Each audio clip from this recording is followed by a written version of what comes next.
Les quotidiens sénégalais parus ce matin à l'élection du président de la Banque africaine de développement hier jeudi cernent les rouages de la défaite du Sénégal, les dessous d'un bad buzz diplomatique, écrit à ce propos l'Observateur qui, entre autres, fait mention de grandes manœuvres qui ont cédé la place à un verdict du Mauritanien Sidi Ould Douta devant Amadou Hott.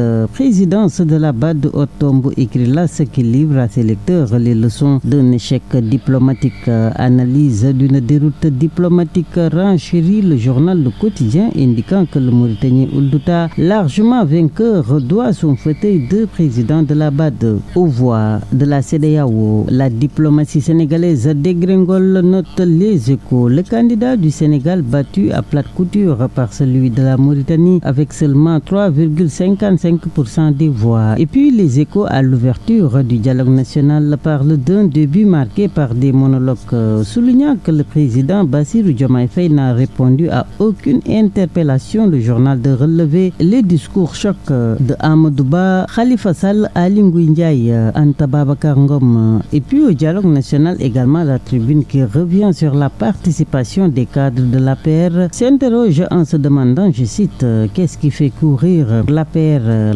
l'absent le plus représenté du Sud Quotidien, qui au lancement des travaux du dialogue national d'indiquer que le chef de l'État a plaidé pour des réformes courageuses tournées vers l'avenir.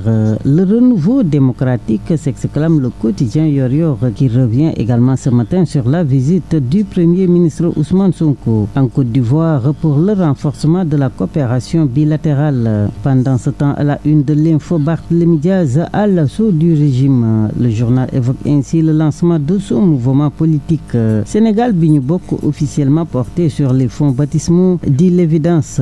Effondrement d'un immeuble à Touba, Jean-Baptiste Tine promet des actions concrètes. L'information par la une du journal Le Point. À la une de Direct News, la révolution foncière au Sénégal enclenchée, dit le journal, par le Procasef.